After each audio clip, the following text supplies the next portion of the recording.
Here we are with another random recap. This is recapping the third episode of the All Stars on Paramount Plus for the challenge. This is season number 2. I went ahead and recapped episode 1 and 2, which was basically together. I felt like the two episodes kind of mixed together, but and as I said on the first episode, I only watched the challenge because my brother likes it so much, and it's like a show that we could both sort of bond over. Obviously, Richard. Hi, Richard. Hey. Obviously, Richard and I recapped the challenge All-Star season 1. We love the show. We love the concept. Richard watches the regular challenge, and so do I. But I definitely feel like the older nostalgic version is a little bit better for me. I love what Paramount Plus is doing. We know that there's a challenge 3 for the All-Stars coming already. There's a lot of buzz online about who the cast members is, but I just got to say, Richard, I first wanted to ask you before we recap this post Ayanna amazingness from the first 2 episodes.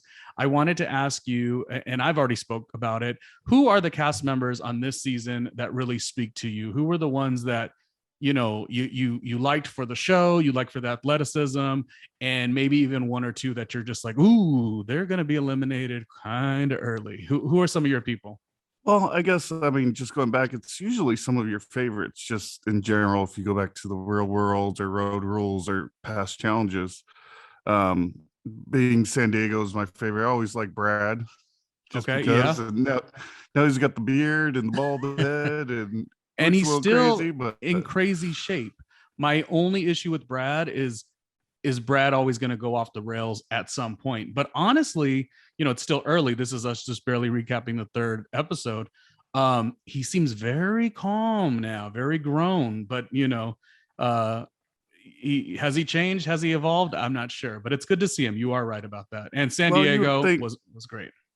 yeah, a little bit maturity with these people. I mean, a lot of these people have grown jobs. They're Right. not looking to social media like the main show. They've The already done MTV, it. So right? The MTV version, they're like, "Can I do a shit show? That way I could go viral." This group, you hear a lot of it. I think Jody said on episode 1, like now Jody, who was a crier and maybe a little hooking up and stuff. Now their thing is like coming on the challenge and trying to represent for their kids. Now that's a really cool thing to think about. yeah. So it's more about the competition and seeing if they could get back to where they once were, and it's not as long of a show. I think it's 5-6 weeks compared to almost 2 months for the main show. So it's Which a is little getaway from the family and responsibility. Yeah, and for us viewers, it's fantastic too, because I always say, like, my brother, Richard, you will watch the young version or the regular MTV version, and it's so fast for me. I like it as a viewer for sure, but I would never want to really recap that because it's just, I'm a little older now. And so here you have the Challenge All Stars, and even the less amount of episodes, the type of people they bring back and call quote unquote all stars is even fun. So Yeah, I feel like we're Challenge All-Star fans. yeah, the show's made for us. Thank you, Paramount Plus. In fact, Paramount Plus, I've noticed that you are not having a Devin Simone recap, I don't think, anymore. So I feel like, get these 2 brothers that don't really always agree on a TV show, and we should be doing the recap. But that is separate. We will start with our little rickety show and have fun with it. As a show note, I will say we are going to be recapping the rest of this season. Obviously, we'll pick up season 3 as well. We had a lot going on in our personal lives, me and my brother here, that we just got a little bit hectic. So I went ahead and picked up the first 2 episodes, but I rest assured I'm paying Richard the big bucks, and he will be doing every challenge All Stars 2 recap with me. And again, the duality between who I am and who Richard is, we're so different, yet so alike, yet we're brothers. Richard has never missed a MTV The Challenge episode. So he's got the stats to back it up. I got the shit to back it up. Talking shit all day. It'll be fun. Richard, let's get into it. So we're coming off this really exciting moment. And then Nehemiah, he comes back into the house and he has a life shield. At this point, we really don't know what the life shields are going to be used for. I feel like, me personally, I think I mentioned this on the first episode that I recapped. I already feel like there's a lot that's going on, as far as the winners have to select 4 people. Then within the 4 people, they got to be selected by, the house. But then even when they're doing the nominations, the person is there with them in the nominations. It's just a little too much movement for me. Do you like the idea of the life shield in general? Well, like you said, Nehemiah comes back, Ayanna comes back, they both get a life shield. We have yet to see how it's going to be used, but I think from the get-go, like, once you use it on yourself, and if you win, like, why wouldn't you put them on so they can't save other people? Right. There's a way. Well, and here's the thing, because the show has so much moving parts, I feel like TJ springing it on them last minute, especially after that big episode, you have all this emotion with Leah and Derek and all the, all of the stuff. I feel like it just throws a wrench in, and I would expect people, you watch Survivor, we both watch Big Brother, to sort of think 10 steps ahead. But sometimes throwing the life shield, maybe people weren't thinking 10 steps ahead, or even could they? Yeah, with this this being a shorter filming session, it's more of a fast pace. So yeah, if you spring certain things on people, they don't have the 2-3 days in between a mission or something to like think Mm. about their next move. And then all of a sudden TJ hits them with oh, here's a life shield. Oh, what? Now what? Yeah, because I'm thinking, if I'm in this group, I'm thinking, if I win, great, I pick 4 people. If I don't win, I have to, solidify. I think Derek said it. No, I can't remember who said it, but it's been thought that, you know, whatever happens, start to build your alliance, which you already have to a degree, but really start talking up the house, because your thought process is, whoever goes in, you got to win over the house in the jury type of deal. I don't know if they call it the jury, but that kind of a deal.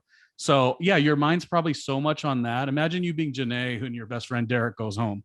Your thought process is like, damn, that was one of my big numbers. The last thing you're going to be thinking about is like what Nehemiah or Ayanna is going to do with the life shield. Yeah, of course. I mean, who knows what they're going to do? And a lot of these people haven't played in who knows what, 12, 13, even more years. So like you gotta get your feet wet again, they're not into game shape, as one might say. So all that little stuff may take time. Game shape physically is one thing, but game shape mentally, like, if you're off these shows for a while, you got to relearn to backstab people.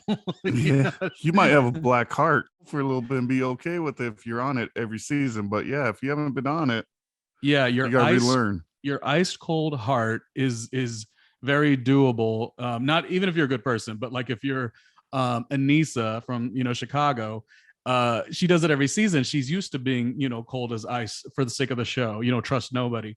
But if you haven't Well, done it's a this in a while, business. It's a business trip for them it's a job. after a while. Now I'm so interested about this. I'm gonna table this for a second, but I'm interested in old friendships that dissolve crazy quick. You have last season Trishelle and Katie, and then I'm gonna mention in one second Sophia and Ayanna. So I'm intrigued by that. I'm intrigued on who we were as people and how we were friends back then, and then we've grown so far so separately. Now we're back on a show together. We're expecting it to work, and then the shit show starts to happen. Let me table that. I'll get your thoughts on that in a second. But first, Richard, oh boy. The thing about doing a recap with my brother, because I do a lot of shows, obviously, RandomlyRJR.com has them all. They're all different. But the one with Richard, I know him so well. Yeah, I met you when I was 3 years old, Rich, to know your brother is to know sort of who they like and who they don't like. Richard will tell me that sometimes I like a shit show. And I do know that Tina is a bit of a confessional queen, but I honestly, I can't speak for you. I kind of feel like you've typically not liked her stirring up the pot. You typically have not liked her antics. Richard, am I safe to say that she's grown a little bit on you? Maybe she's grown, or she's just grown on you. Has she made you laugh a little bit more this season? Tina. No, it's no, she's fine, and she's good for TV, and her antics are fantastic. I think a little bit with Tina, she talks a bigger game than she could prove sometimes. That's Strategy, more or less though. where Yeah. no, just like on the, I mean, she obviously won this week's challenge. Oh, have we not got there? Oh, it's okay. We're we are certainly recapping the third episode, here. and Yeah. yeah, and she played it smart by putting herself in that position. But in general, her one-on-one, I don't know if she's like the toughest, but she'll talk like she's the toughest. And not only that, I guess it is a good strategy move because sometimes people don't want to put her in because she is loud. And then you get the feedback. And then who knows, that puts the spot on you where a lot of people just want to coast without being seen. I think, you have to play your strengths and your weaknesses. And somebody like MJ is a physical beast, he can use that as his thing. Tina, she's okay, but she has had some trouble within some of the comps over the years. But you have to use what works for her. And she knows that if she sort of inserts herself and really brings life and joy to the show, and even she's so sharp and she's so fast that no one really wants to cross her necessarily, not because they're afraid of her, but because it becomes such a mess for them. And who wants to deal with that, So I will say that to a degree, that's her strength, deference. She she gives this thing where she can potentially have people not really look and see if she's good or if she's improved or if she's lesser of a player now at her older age.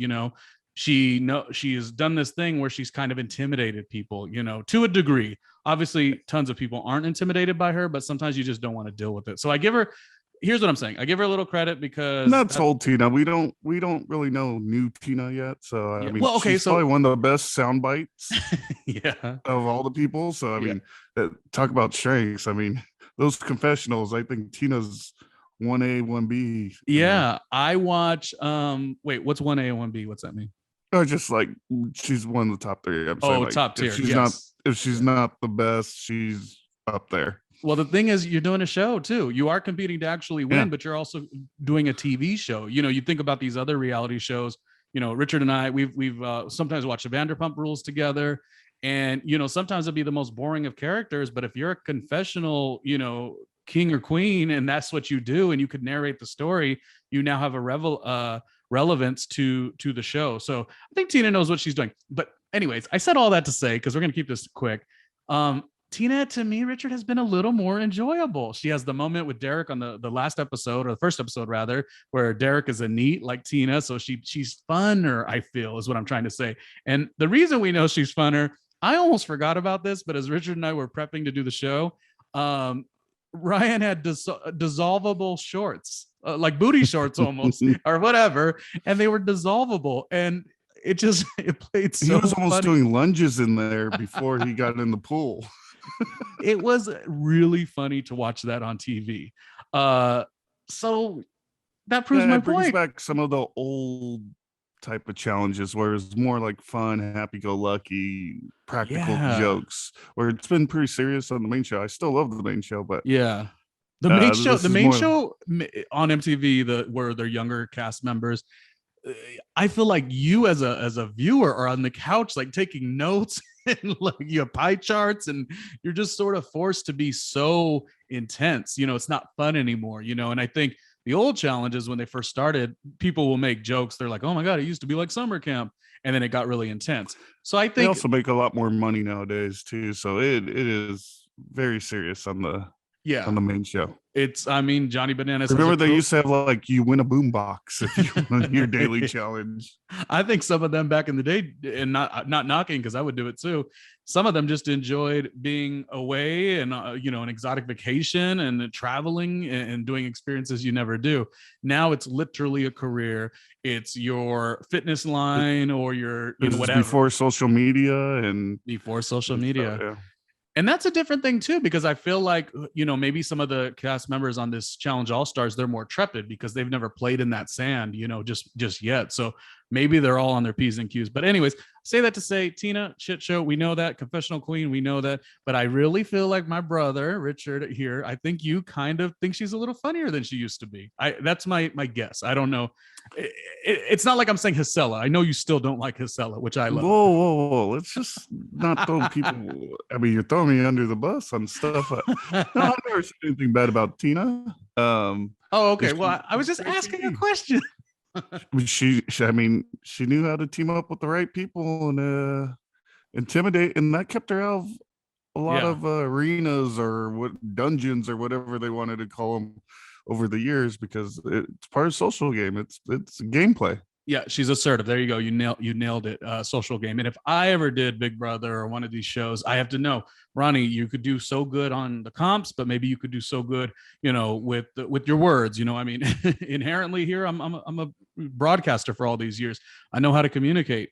Maybe that's where I lie in. So that's my point with like what you bring to the table. If you, I think, sadly, Leah on the episodes where she's leaving, she's not really a comp person too much, and she wasn't social. So while I found her very delightful, actually more than her Paris season, I actually thought she was really fun.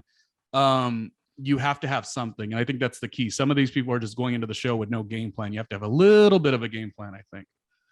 Right?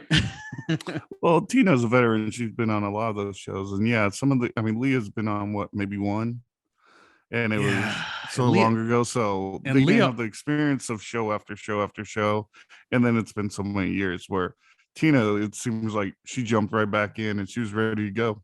yeah. I'm just saying, and I said this on the last episode, Leah, I actually did like her demeanor much more than I liked her in Paris. So this was may not be Ooh, the now right you show. don't like Leah. See, oh, you and Leah have a beef. No, I'm just saying I thought in Paris the season was a little slow, and I felt like she was maybe somebody who should have stepped up on Well, the tell me Paris why you season. don't like Leah again. She just, what is it, what they say, she oversold, that she was oversold. Like I thought we were going to get a lot with Leah in the Paris season. I feel like she played it a little uncompelling. Like you're either compelling or you're not. I don't think she actually was on the Paris season. Not a lot of people really enjoyed it. I actually favor the London season 4 over the Paris season. Not to say Paris didn't produce, CT, and Adam has been a challenge. He's been great for the show. Ace um on 9. you know Ace, I still think Ace should get a second chance. He was the first to go on Challenge All Stars 1, and I do not think that's the right choice. I think we need to see Ace back, and I think that's something we both agree on. But anyways, enough of Leah. I think she's great. Maybe another show will be good for her. I think we've seen the last of her. Richard, let's talk about this particular season. I'm sorry, this episode. So all of a sudden we do have Ayanna versus Sophia, which was, so sad to see because they were friends all those years ago. And I think, unfortunately, as the viewer, we didn't really get to see a lot of reasons. We didn't really get to see how and why. So we just got to take it for face value of like what had happened with them. And I think I wasn't even more on a level of like, whose fault is it? Although we both know Ayanna typically plays a little more erratic and, good, but erratic too. So there's a part of me that just has a lot of sympathy for Sophia. And I'm just at a point where I'm like, I'm not going to judge either.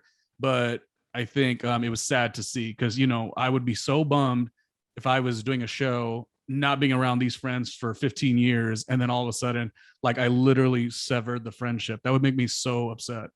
I mean, yeah, we it's to Sophia's own side of the story, to Ayanna's side. I mean, we're not ones to know the what's edited, what's not. So I mean, Mhm.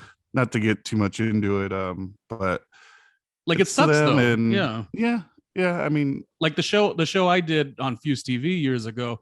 The one I'm the closest with is a guy named Keynote because we both worked in radio. Imagine if we ever got to do a similar show all these years later. I would be mortified if that would be the one person that I didn't get along with. That would be like, what the like we have been friends this whole time. So I was just from that perspective, it made me mad. We just know that Ayanna is just so much more down to play this game. So I think on that level, we just kind of sort of get a foreshadowing that it's not looking good for what's going to happen with Sophia on this episode. And this is before we even get to a challenge. But anyways, I just wanted to make that note. Richard, challenge, a puzzle. Do you love a puzzle? I think it's the equalizer. Um, in general, puzzles. The pieces did look heavy, Mm. and it did look hot. So that takes a little bit more into play. So yeah, I mean, it's pretty basic challenge between the two teams. And when it came down to it, it's just, I guess, I don't know, it's a puzzle. It's a There's puzzle. not a lot of I think strategy that had to go into it. You could see them both saying, "Oh, we did this, we did that," and then when you watch, it's a puzzle. I'm so curious to know the differences on how they put this show together as far as production, because the young show, they typically, everything is based in athleticism quite a bit because they're all young and spry. And that's like, it's really just the battle of the warriors, on the younger version. On this version, people are a little older. You have cast members as old as 52, but they're still stellar.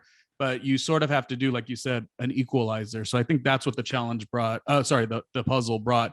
What the team breakdown. Well, you definitely had one team that was like stronger. So, I mean, definitely more muscle. So that definitely helps. But as a strategy, I didn't see anything in particular that stood out. Maybe Jody, when she got in the water on the second puzzle, moving all the pieces closer to the front since she was one of the better swimmers.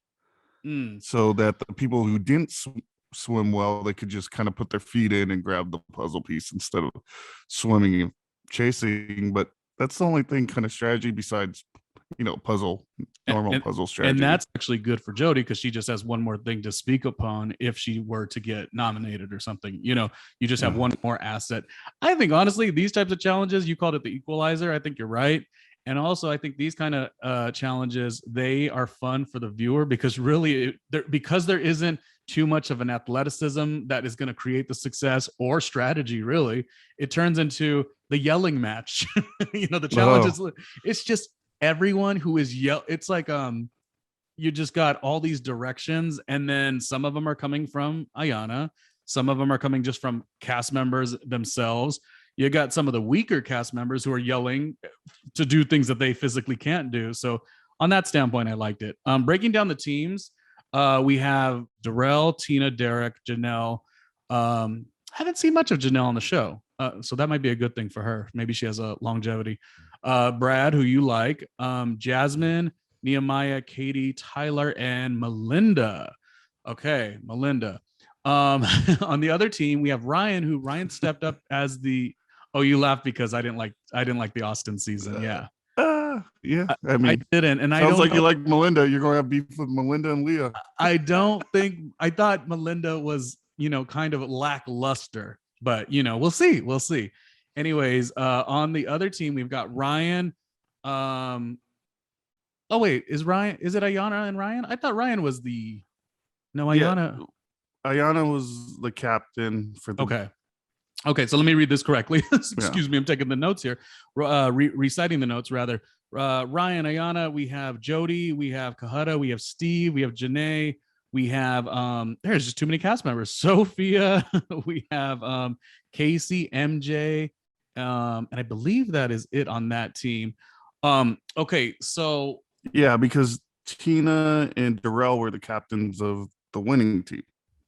Okay. Yes. And they strategically both said, "Hey, we got a pretty stacked team. Let's be captain, so I don't have to be captain on a different day where maybe you're on a team that's not looking as good." But it like we said, it's a puzzle, so you never know 100%. But you never know 100%. But as you said, that's a smart move by Tina. Darrell, he favors pretty well in the show, no matter what. He's so super light, super competitive, and has a lot of great alliances. But you're right, Tina. She identifies that. She's like, "Damn, it looks like we're gonna win. This is gonna be the one where." Yeah, and Darrell's perfect at them. Every time Darrell jumps in, it's usually a time he knows he feels confident that he's going to win. And inherently, she just keeps adding her points. Okay, so yeah, I was right. I don't know why I got mixed up for a moment. Ryan and Ayanna were the two, what would you call team captains on that side? Yeah, but Ayanna had the life shield, so she knew she was safe, which is. Do you? I don't know. I mean, why for her, that's a great gameplay. Uh-huh. I don't know if no one else wanted to go in, so yeah, I guess. I mean, you have to do that, but then we could keep going with how they chose how that life shield is used. Yeah. And this Ayanna, this is classic Ayanna. This is Ayanna. Where's my costume? Where's my uniform? Has something to say. She's unpredictable. There's parts of her that remind me, God, I shouldn't compare, but like, because they're totally different people. But you know how when you watch the current 37 on MTV, you've got Emmy, who I don't really enjoy. I mean, I enjoy Ayanna, but I don't really enjoy Emmy, but you do enjoy Emmy. because she's so freaking unpredictable. I feel like with Ayanna, she warms my heart. CT. Yeah, Emmy. yeah, Emmy with CT. I think Ayanna has that same factor. Like she warms my heart because even if you don't enjoy her all the time, you're just like into her antics. You're into her like she should be like a life coach or something. It's like she's like the life coach, but I feel like her life itself might have some holes in it, but she's still really fun. Anyways, so that's basically how it breaks down, which is great for Tina, great for Darrell, but bad for Ryan. Essentially just Ryan. Did you commend him for stepping up as the leader, or what do you think about that? He's not a strong competitor by his own words. Such a badass as far as personality and works hard and everything, but he's not the what do you say? I'm one of the smaller guys. Do you give him, do you commend him for stepping into that role, which puts a spotlight on him? Or do you think it was not the smartest move, Richard? Gameplay, probably not the smartest because they had the smaller team and those big pieces aren't easy to move. Mm. So he kind of knew like they were kind of, they were the underdog. So for him to step up, I mean, it depends how you want to look at it. I mean, yeah, it's good to see like, damn, he's willing to step up even when he's not the favorite. Where most of the people try to stay away from all that stuff just because. So it's kind of like it like makes you like Ryan more of a person. Mm-hmm. Maybe not the best gameplay, but like you almost give him more bonus points just because of doing that. And I think it's big risk, big rewards. Had it worked, it would have been really great for him because I just remember like in his alliance, like his personal alliance, like Derek is one of his closest allies. So Derek leaves. Ryan himself is somebody who kind of gets brought up a lot. He knows that he's sort of always on the chopping block. So what better way to sort of say like, oh, let me give myself more cachet in this particular season by like proving myself. So it totally could have. Yeah, worked. he might have been thrown in anyway, even if he wasn't a captain. So yeah, so for that part, admirable for sure. Jasmine is becoming a little bit of a confessional queen. We have to say, Richard, I think I did never necessarily Cancun wasn't my favorite season. I love that there's 3 Cancun cast members because we're in Cancun. Yeah, I like Cancun more than you did. You sure did. Who was the football player? I think he should come back to the challenge. He would be really good. He's done it. Is it CJ or something like that? Maybe. Yeah. I think we're ready for him on the challenge. I don't know if he's slated for season 3, but I don't think the show is going anywhere anytime soon. Cross your fingers because it's such a dynamic show. And yeah, he would be great. I think he was tweeting recently about wanting to do it. And yeah, I'd be all in on it. But anyways, back to Jasmine. I think she never necessarily spoke to me. I was never like so into her. Not anything bad, just whatever. And this season, she's starting to give me some good confessionals. I don't know what it is, but she makes the joke. Now, it's about getting a gift who was stated by Nehemiah, right? Wasn't Nehemiah No. It was Ayanna telling Sophia because they lose the challenge. Ayanna, it's like, well, I can't go in. I got the life shield. Oh yes. And then she kind of bullies the whole team, and because I have the life shield, I get to choose. I'm like, damn. The whole team kind of went along with it. It's like, well, I'm choosing Sophia. She and this and right. She's all and take it because it's a gift. Like she's supposed to be saying, thank you. Man. Oh man, I don't even know. And then that's when we get Jasmine coming on the confessional. The confessional though. Saying you trying to say sending me in as a gift and you're supposed to be one of my friends. Are you get the F out of here? I do love it because it ain't a croissant. If I get to hang with a gift. That's a gift. Some cash money would be a gift, not you throwing me in. And then the way Ayanna does it, I think, okay, I'll say it like this. If I were to meet or hang out with one of the two, Team Ayanna, I think Sophia is cool as shit. I really like her. She was on the season. I think they were called Quest, but they were on the season when she originated. She was on with Katie. She was on with Coral. She was on with Hisela. She was on with Adam from Road Rules. She was on that big season where they were in Palm Springs and they did a casting special. And so I've always liked Sophia. Anyways, it's not a gift. It is what it is. Poor Sophia, but it is just saying Ayanna kind of has this Emmy factor where it's like she's intense on both sides when she's winning, when she's losing. So boom. And it was bold Ayanna. They all fell for it or whatever, and poor Sophia. The nominations real quick, Rich, and then we'll kind of like wrap up this show. We have Tech is nominated, so is Jody, so is MJ, and so is Janae, but Nehemiah comes in quickly with the life shield. As we get to our next episode, when we cover the next one, Rich, we'll talk more about the life shield and the duality of how to use it. But right now it's used through Nehemiah to take off Tech, which puts Kahutta up there. So we have Ryan. Yeah, they ended up putting Steve, was it Steve and Kahutta's name in the sand? Oh, and Tina just went because she did not look easy to work with Darrell, who ended up nominating everyone in his room. Well, that's what I was everyone in this room. What I was thinking about. Hey, I'm not going to nominate any of you, and then he comes back and it's like boom, John A. Who was it? John A. MJ and Kahutta. Tina has a way of being forceful. She has a way of being charismatic.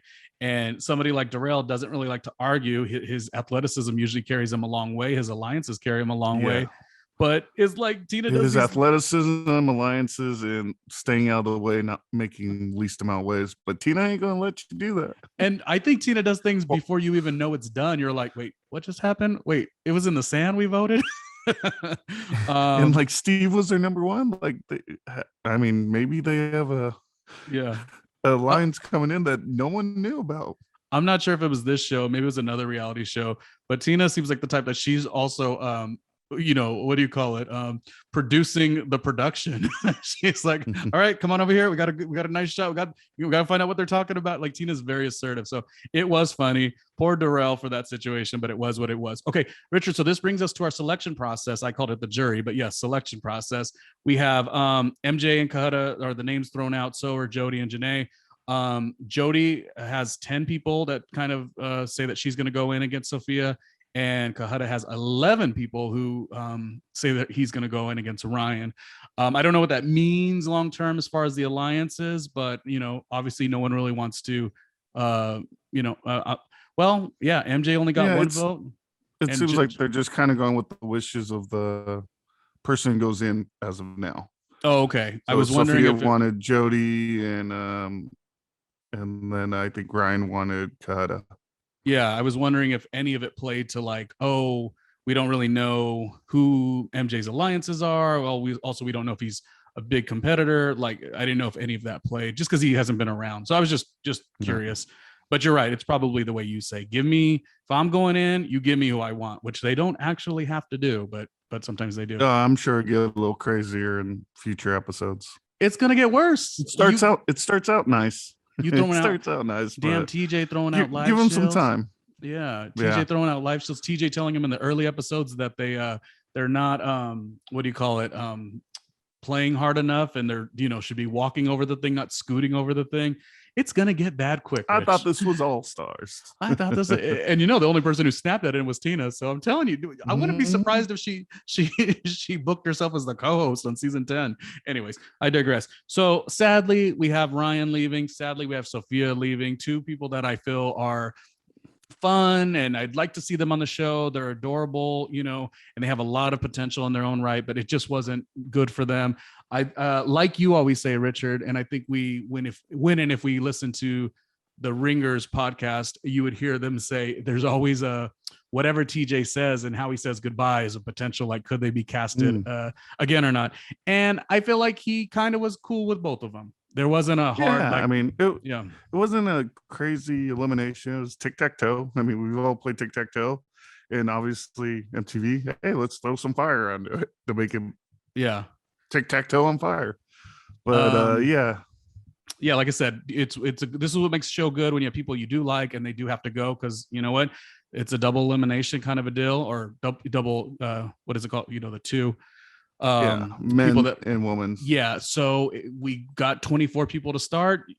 Some of you got to go quickly, so we got to come down. It's going to be interesting to see if our favorites go long term. It's going to be interesting to see if our people that I don't really see shining start to shine. Melinda doesn't strike me as really anything substantial. Back to the Melinda beef.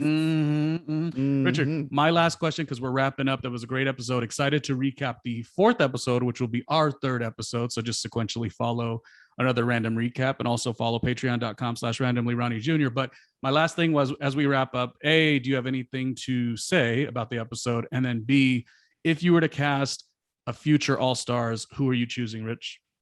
Ooh, that second one's a loaded question. For me, it's always like, where is Coral? Somebody give me Coral back on the show. I mean, Robin and Mark were always fun together. I think Robin makes sense. Robin makes sense. And I mean, yeah, Mark's and the Godfather, right? Yes, and the New Orleans cast. Bring some New Orleans cast members. I don't know which ones, who's down to play, but because the Real World Homecoming is going to go to New Orleans very soon, I feel like that's where you have to go. Like, you got to get somebody to go. Yeah, I mean, Jamie, maybe. I love Melissa, but I don't know if she would do it. And then it's just you know what, Rich, we'll ask that question later. And figure out who we'll get our creative casting moments on. But it was another great episode, another random recap of the Challenge All-Stars, recapping episode number 3 on the Paramount Plus. And this was our second episode, but follow it all along. And we will chat with you another time. Thank you, Richard. Talk to you later. Woo!